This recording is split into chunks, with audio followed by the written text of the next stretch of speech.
শহীদ মীর কাশেম আলী। লোকটার মাত্র 3 ঘন্টা পরে ফাঁসি।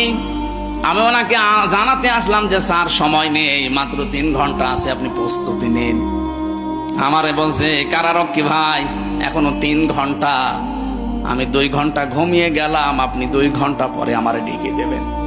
2 ঘন্টা পরে উঠে বলছে,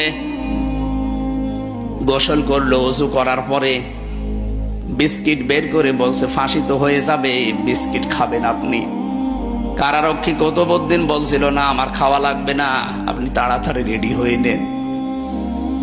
নতুন জামা পায়জামা বের করলেন ব্যাগের ভেতর থেকে, সবগুলো পরার পরে বলছে ফাঁসির যে পোশাক আছে ওইটা কি পরাবেন নাকি আমি যা পরেছি এইটাই নিয়ে যাবেন। ওনার লুঙ্গি পরা ছিল, দেখলাম লুঙ্গি ভিজা ছিল, নাড়ি দিলেন, বললেন এইটা আমার ফাঁসি হয়ে গেলে আর একটা কয়েদিকে দিয়ে দেবেন, সে জীবনে পড়তে পারবে।